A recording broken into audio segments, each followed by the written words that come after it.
নমস্কার প্রিয় ছাত্রছাত্রীরা, বৈদ্যুতির মাধ্যমে আজকে তোমাদের ইলিয়াস গল্পের পরবর্তী অংশ নিয়ে আলোচনা করছি।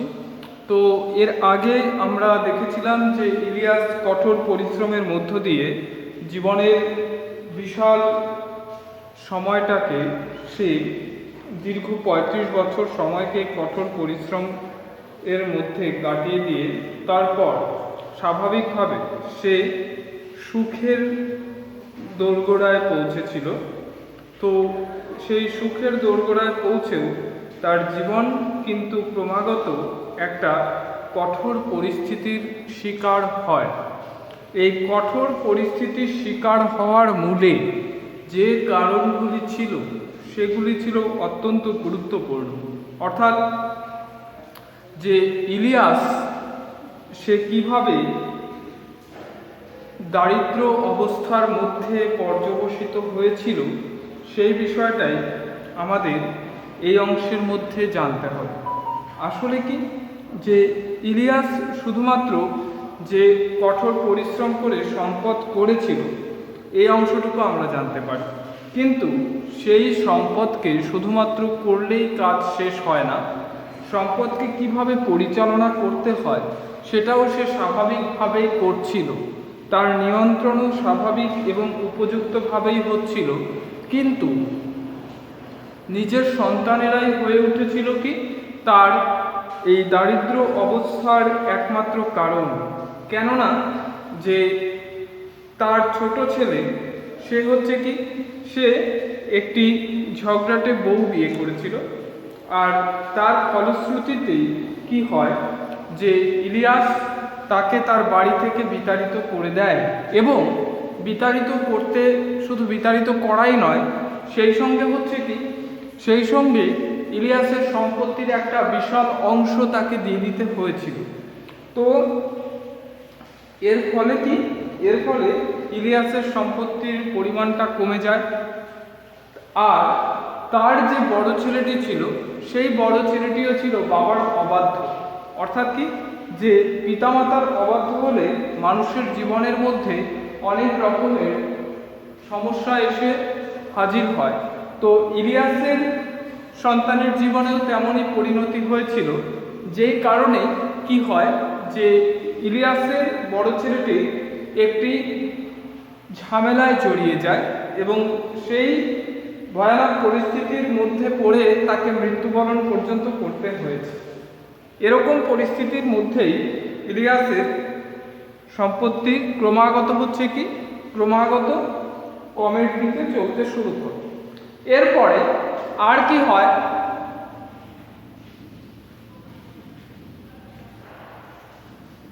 ইলিয়াসের যে প্রচুর প্রাণী ছিল তাদের মধ্যে ইলিয়াসের ভেড়ার পালে মড়ক লেগে যায়। মড়ক মানে হচ্ছে কি মড়ক মানে এক কথায় মহামারী বা প্যান্ডেমিক।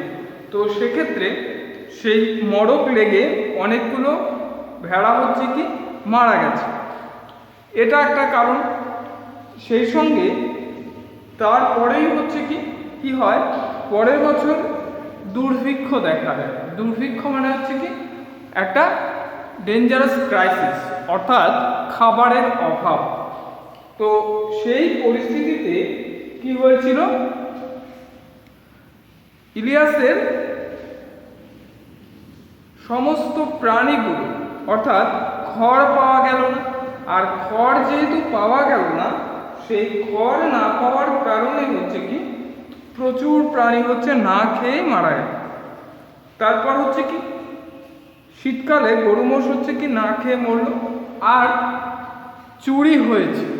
চুরি বলতে সেই সময়কার হিসেবে সেগুলো চুরি নয়, সেগুলো ছিল এক ধরনের দুর্ধর্ষতা, ঠিক আছে, অর্থাৎ এক ধরনের দস্যু বৃত্তি। যে দস্যু বৃত্তির কারণে কিরবিজ বলে সেই উফা প্রদেশের এক ধরনের দুর্ধর্ষ জাতি, যারা কি করে, যারা হচ্ছে ইলিয়াসের সেই ভালো ভালো ঘোড়াগুলোকে তারা কি করেছিল, চুরি করেছিল। এইভাবেই হচ্ছে কি ইলিয়াসের সম্পত্তির পরিমাণ ক্রমাগত হচ্ছে কমতে শুরু করে। আর সেই সঙ্গে যে ইলিয়াস আগের মতো পরিশ্রম করতে পারতো না। অর্থাৎ কি, যে কঠোর পরিশ্রমটা 35 বছর ধরে সে করেছিল, সেই কঠোর পরিশ্রম সে আর করতে পারলো না। আর সেই পরিশ্রম করতে না পারার কারণেই কি হলো, ইলিয়াসের সম্পত্তিতে ক্রমাগত টান পড়তে শুরু করে। এটা হচ্ছে কি, এটা হচ্ছে ইলিয়াসের জীবনের সবচেয়ে ভয়াবহ একটা পরিণতির দিক,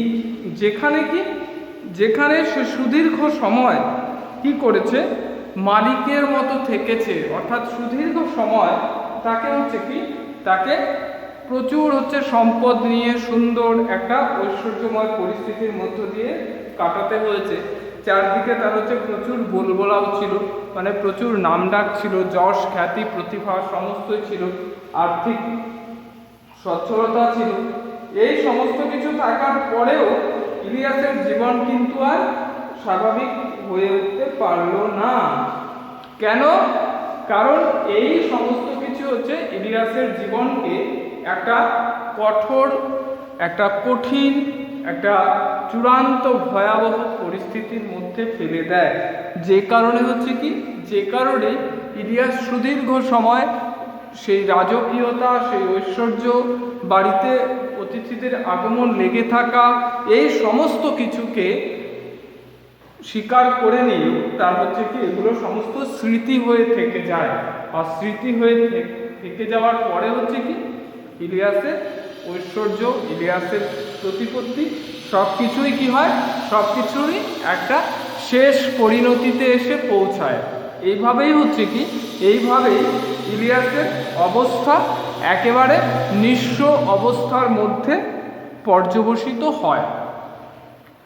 তাহলে সেই সময় ইলিয়াস কি করেছিল? ইলিয়াস আমরা দেখেছিলাম এর আগে যে তার প্রতিবেশী মোহাম্মদ শাহর বাড়িতে ইলিয়াস সেই মজুরের কাজ করত। অর্থাৎ কি, যে একটা বিশেষ দৈনিক পারিশ্রমিক বা মজুরির বিনিময়ে সে সেখানে সামান্য কাজ করত। এখানে কিছু প্রশ্ন দেওয়া রয়েছে। এই প্রশ্নগুলো দেওয়ার মূল কারণটা আসলে কি? এই প্রশ্নগুলো দেওয়ার মূল কারণ এখানেই যে এগুলো তোমাদের যে এমসিকিউ কোশ্চেন রয়েছে, তো সেই এমসিকিউ কোশ্চেনে এই ধরনের প্রশ্ন কিন্তু আসার খুবই সম্ভাবনা রয়েছে। যেমন ধরো যে ইলিয়াস তার প্রতিবেশী ড্যাশ এর বাড়িতে কাজ করেছে। আমি একটা কথা বলছি যে এমসিকিউতে যখনই এই ধরনের প্রশ্ন থাকছে, তার মানে বোঝাই যাচ্ছে কি যে আমাদেরকে টেক্সটটা খুব ভালো করে পড়তে হবে। অর্থাৎ যেহেতু আগের মতন তোমাদের আগের ক্লাসে যেমন অনেক টেক্সট তোমাদের পড়তে হবে, কিন্তু এখন এখন তার পরিসর অনেক কম, কিন্তু আলোচনার গভীরতা অনেক বেশি। এখানে তার একটা নমুনা যে ইলিয়াস তার প্রতিবেশী ড্যাশের বাড়িতে কাজ করেছে। ইলিয়াস তার প্রতিবেশীকে মোহাম্মদ শাহর বাড়িতে কাজ করেছে। মোহাম্মদ শাহ গ্রীষ্মে ড্যাশ এর চাষ করত। মোহাম্মদ শাহ গ্রীষ্মে কিসের চাষ করেছে? মোহাম্মদ শাহ গ্রীষ্মে তরমুজের চাষ করেছে। মড়ক লেগে যে প্রাণীগুলো মারা যায়, অর্থাৎ ইলিয়াসের ভেড়ার পালে মড়ক লেগেছিল। ইলিয়াস কঠোর পরিশ্রম করে ড্যাশ বছর, অর্থাৎ ইলিয়াস কত বছর কঠোর পরিশ্রম করেছিল, এই অংশটা আমাদের আগের অংশে পড়ানো হয়ে গেছে। তো ইলিয়াস কত বছর কঠোর পরিশ্রম করেছিল? দীর্ঘ 35 বছর কঠোর পরিশ্রম সে করেছে। ইলিয়াস ও তার স্ত্রী সুখ খুঁজেছে ড্যাশ বছর, অর্থাৎ ইলিয়াস এবং তার স্ত্রী সুখ খুঁজেছে কত বছর? এখানে দেখবে রয়েছে অর্ধ শতাব্দী। শতাব্দী মানে 100 বছর, আর অর্ধ শতাব্দী এটা বললে বুঝতে হবে কি, এটা বললেই আমাদেরকে বুঝতে হবে মানে 50 বছর কঠোরভাবে তারা সুখের অনুসন্ধান করেছে। আর ইলিয়াস ড্যাশ বছরে একেবারে নিঃস্ব হয়ে যায়। ড্যাশ বছরে একেবারে নিঃস্ব, অর্থাৎ কত বছরে ইলিয়াস নিঃস্ব হয়েছিল? ইলিয়াস নিঃস্ব হয়েছিল 70 বছরে, অর্থাৎ তার 70 বছরে সে এক এক করে সমস্ত কিছু হারিয়ে একেবারে সেই মোহাম্মদ শাহর বাড়িতে মজুর হিসেবে কাজে যোগ দেয়। এইভাবেই এইভাবেই ভাগ্য চাকার মতো ঘোরে। যে কথাটি রয়েছে যে ভাগ্য যেন চাকার মতো ঘোরে, এই ভাগ্য চাকার মতো ঘোরে আসলে কিছুই নয়, যে মানুষের জীবন সবসময় এক পর্যায়ের মধ্য দিয়ে চলে না। অর্থাৎ কি মানুষের জীবন এক পর্যায়ের মধ্য দিয়ে চলে না বলতে, ইলিয়াসের জীবনে তার জীবনে প্রচুর প্রভাব প্রতিপত্তি, আর্থিক সচ্ছলতা সবকিছুই ছিল, কিন্তু সবকিছু থাকার পরেও তাকে এখন মানুষের বাড়িতে কাজ করতে হয়। এটাই এটাকেই লেখক অত্যন্ত তাৎপর্যপূর্ণভাবে বলেছেন ভাগ্য যেন চাকার মতো ঘোরে। অর্থাৎ কি কেউ উপরে আসে তো নিয়তির নিষ্ঠুর নির্মম পরিহাসে তার সেই সচ্ছল অবস্থা কখনো কখনো ধ্বংসপ্রাপ্ত হয়। তাহলে ইলিয়াস সে সময় আমরা দেখেছিলাম যে ইলিয়াস মোহাম্মদ শাহর বাড়িতে কাজ নিয়েছে। ইলিয়াস প্রতিবেশীকে ধন্যবাদ দিল, সে আর তার স্ত্রী মোহাম্মদ শাহর বাড়িতে ভাড়াটে মজুরের মতো কাজ করে খেতে লাগলো। প্রথমে বেশ কষ্ট হতো, কিন্তু ক্রমে ক্রমে সব সয়ে গেল। যতটা পারত কাজ করত আর থাকতো। বুড়ো বুড়িকে রেখে মোহাম্মদ শাহর লাভ হলো, কারণ নিজেরা একদিন মনিব ছিল বলে সব কাজই তারা ভালোভাবে করতে পারত। তাছাড়া তারা অলস নয়, সাধ্যমতো কাজকর্ম করত। তবু এই সম্পন্ন মানুষ দুটি দুরবস্থা দেখে মোহাম্মদ শাহর দুঃখ হতো। অর্থাৎ কি মোহাম্মদ শাহ স্বাভাবিকভাবে ইলিয়াসের যে জীবন, তাদের যে জীবনের যে প্রথামাফিক চাল চলন, সেটা তারা বুঝতে পেরেছিল, সেটা তারা জানতো। কিন্তু এত প্রভাব প্রতিপত্তি নিয়ে যারা জীবন ধারণ করেছে তাদের পক্ষে এখন এখন অন্যের বাড়িতে কাজ করে চলাটা সত্যিই সত্যিই ভীষণ একটা বেদনাদায়ক বিষয়। তাহলে তাছাড়া তারা অলস নয়, সাধ্যমতো কাজকর্ম করত। তবু এই সম্পন্ন মানুষ দুটির দুরবস্থা দেখে মোহাম্মদ শাহর দুঃখ হতো।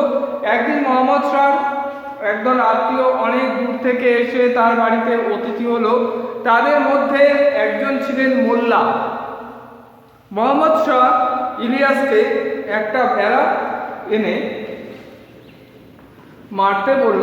ইলিয়াস তার চামড়া ছাড়িয়ে সেদ্ধ করে অতিথিদের কাছে পাঠিয়ে দিল। অতিথিরা খাওয়া দাওয়া করলো, চা খেলো, তারপর কুমিসে হাত দিল।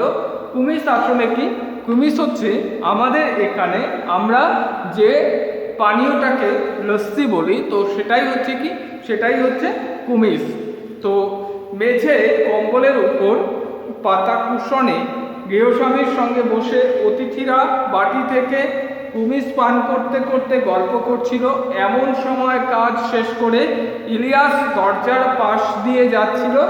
তাকে দেখতে দেখতে মোহাম্মদ শাহ অতিথিদের বলল, দরজার পাশ দিয়ে যে বুড়োটি চলে গেল তাকে আপনারা লক্ষ্য করেছেন কি? একজন বলল, আমি তাকে দেখিনি, কিন্তু ওর মধ্যে বিশেষ করে দেখবার কিছু আছে নাকি? বিশেষত এই যে এক সময় সে তল্লাটের সবচেয়ে ধনী ছিল, নাম ইলিয়াস, নামটা আপনারা হয়তো শুনে থাকবেন। অতিথি বলল, নিশ্চয়ই, না শুনবার জোকি। লোকটিকে কখনো চোখে দেখিনি, কিন্তু তার সুনাম ছড়িয়েছিল বহুদূর। অথচ আজ তার কিছু নেই, আমার কাছে মজুরের মতো থাকে, আর তার স্ত্রী আমার ফুটকিদের দুধ দই। অতিথি সবিস্ময়ে জিভ চুপচুপ করে শব্দ করল, ঘাড় নাড়তে নাড়তে বলল, সত্যি ভাগ্য যেন চাকার মতো ঘোরে। তাহলে অতিথি কি করেছে? অতিথি ভাগ্য যেন চাকার মতো ঘোরে। এই কথাটি কে বলেছিল? ভাগ্য যেন চাকার মতো ঘোরে, অতিথি এই কথাটি বলেছিল।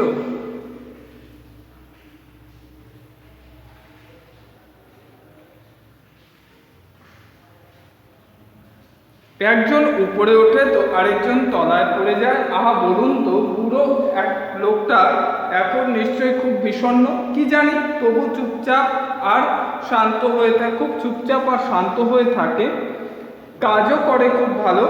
অতিথি বলল, লোকটির সঙ্গে একটু কথা বলতে পারি কি? জীবন সম্পর্কে ওকে কিছু জিজ্ঞাসা করতে চাই আমি। গৃহস্বামী বলল, নিশ্চয় পারেন। তারপর তাঁবুর বাইরে গিয়ে বলল, বাবাই একবার এদিকে এসো তো। আসলে কি বাবাইকে এখানে ইলিয়াসকেই বাবাই বলা হয়েছে।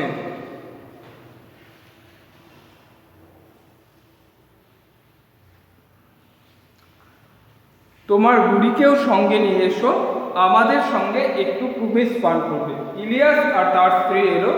ইলিয়াস অতিথি ও গৃহস্বামীকে নমস্কার করলো, প্রার্থনা করলো। তারপর দরজার পাশে এক কোণে বসলো আর তার স্ত্রী পর্দার আড়ালে গিয়ে কর্ত্রীর পাশে বসলো।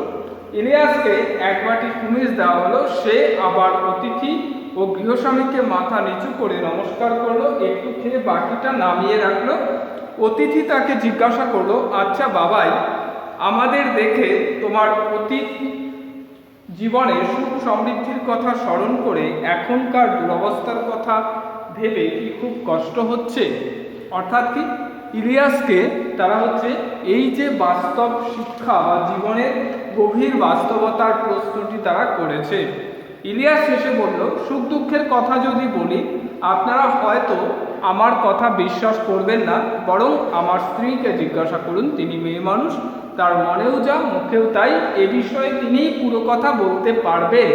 অতিথি তখন পর্দার দিকে তাকিয়ে, আচ্ছা ঠাকমা, আগেকার সুখ আর এখনকার দুঃখ সম্পর্কে তোমার মনের কথাটা বলো তো। পর্দার আড়ালে থেকে শামসুমাগি বলতে লাগলো, এই হলো আমার মনের কথা। 50 বছর এই বুড়ো আর আমি একত্র বাস করেছি, সুখ খুঁজেছি, কিন্তু কখনো পাইনি। তাহলে ইলিয়াস কি, ইলিয়াস কত বছর? ইলিয়াস তার স্ত্রী সুখ খুঁজেছে কত বছর? 50 বছর তারা কঠোর ভাবে সুখের সন্ধান করেছে। ইলিয়াস তার প্রতিবেশী ড্যাশ এর বাড়িতে কাজ করেছে। এখানে তোমরা বুঝতে পারছো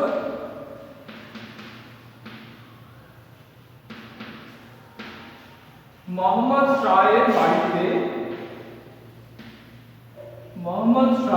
বাড়িতে ইলিয়াস এবং তার তার স্ত্রী কাজ করেছে।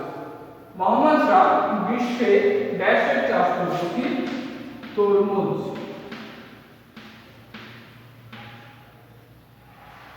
এরপর বরফ লেগে যে প্রাণীগুলি মারা যায়, ভেড়া। ইলিয়াস কঠোর পরিশ্রম করে ড্যাশ বছর, অর্থাৎ কি ইলিয়াস কত বছর কঠোর পরিশ্রম করেছে? ইলিয়াস কত বছর কঠোর পরিশ্রম করেছে? 35 বছর। 35 বছর কঠোর পরিশ্রম করেছে ইলিয়াস। ইলিয়াস ড্যাশ বছরে একেবারে নিঃস্ব হয়ে যায়, অর্থাৎ 70 বছরে। 70 বছরে ইলিয়াস কি একেবারে নিঃস্ব হয়ে যায়।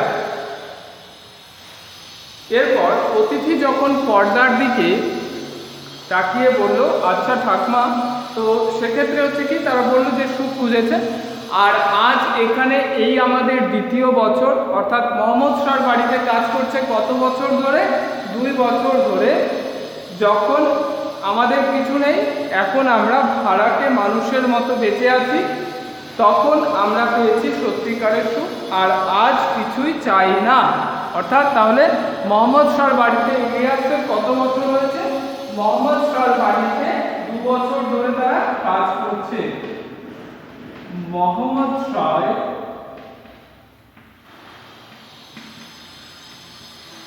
বাড়িতে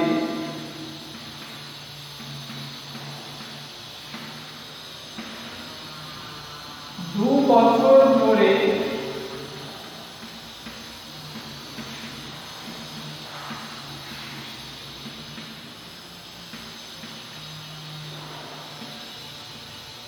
ইলিয়াস কত বছর মোহাম্মদ শাহের বাড়িতে 2 বছর ধরে ইলিয়াস কাজ করছে। তাহলে এই হচ্ছে কি, এই হচ্ছে গুরুত্বপূর্ণ অংশ। এরপর কি হলো, অতিথিরা বিস্মিত, গৃহস্বামীও বিস্মিত। সে উঠে দাঁড়ালো, পর্দা সরিয়ে বুড়ির দিকে তাকালো, 2 হাত ভেঙে বসে সে স্বামীর দিকে চেয়ে হাসছে, স্বামীও হাসছে। বুড়ি আবার কথা বললো, সত্যি আমি সত্য কথাই বলছি, তামাশা করছি না। 8 শতাব্দী ধরে আমরা সুখ খুঁজেছি, যতদিন ধনী ছিলাম কখনো সুখ পাইনি। অর্থাৎ কি, ধনী থাকাকালীন সময়ে তাদের যথার্থ সুখ কেন ছিল না, কিন্তু আজ এমন সুখের সন্ধান আমরা পেয়েছি যে আর কিছুই আমরা চাই না। কিন্তু এখন কিসে তোমাদের সুখ হচ্ছে?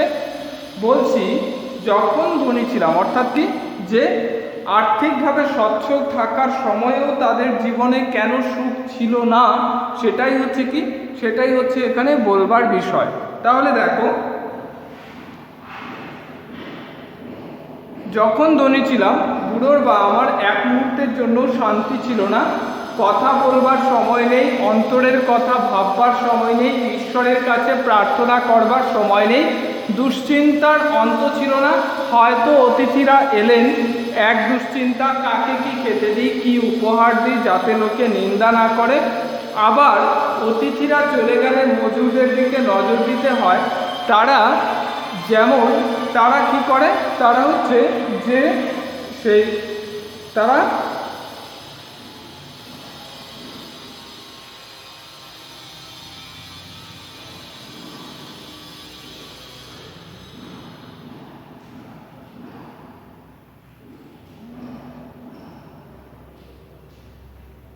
সেই সময়, অর্থাৎ কেন, যে অতিথিদের কাছে তাদেরকে কি করতে হতো, অতিথিদের কাছে তাদেরকে নানাভাবে হচ্ছে কি, নানাভাবে নিজেদের উপস্থাপন করতে হতো। কেন?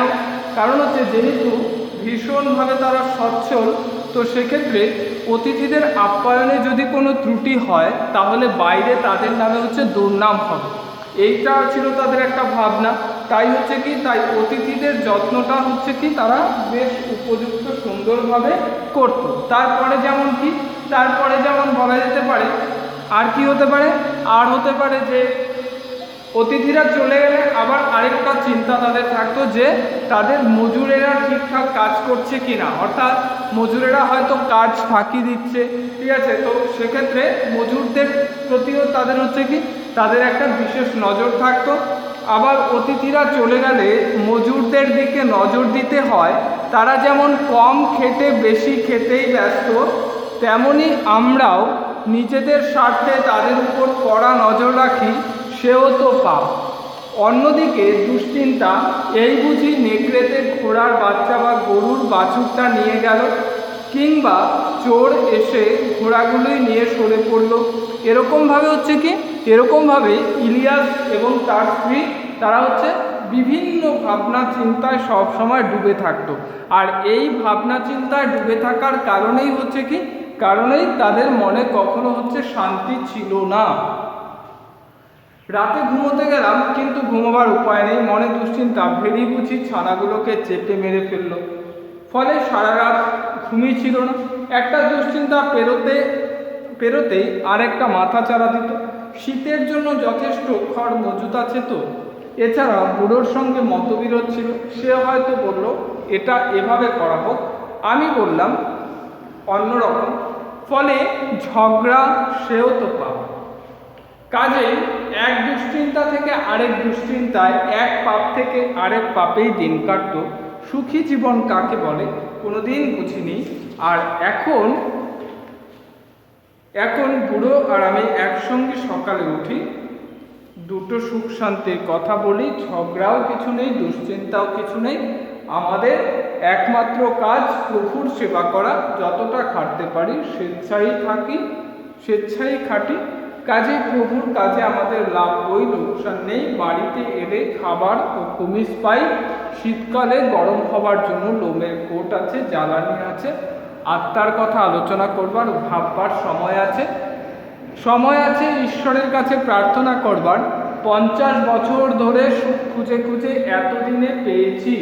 অর্থাৎ এইভাবে হচ্ছে কি ইলিয়াস এবং তার স্ত্রী 50 বছর ধরে সুখের অনুসন্ধান করেছেন। অতিথিরা হেসে উঠল, কিন্তু ইলিয়াস বলল, বন্ধুগণ হাসবেন না, এটা তামাশা নয়, এটাই মানুষের জীবন। আমার স্ত্রী আর আমি অবুঝ ছিলাম, তাই সম্পত্তি হারিয়ে কেঁদেছিলাম, কিন্তু ঈশ্বর আমাদের কাছে সত্যকে উন্মুক্ত করেছেন। আর সে কথা যে আমরা আপনাদের বললাম তা পূর্তির জন্য নয়, আপনাদের কল্যাণের জন্য। এটা খুবই জ্ঞানের কথা। ইলিয়াস তখন মোল্লা বললেন, এটা খুবই জ্ঞানের কথা। ইলিয়াস যা বলল সবই সত্য, পবিত্র গ্রন্থে লেখা আছে।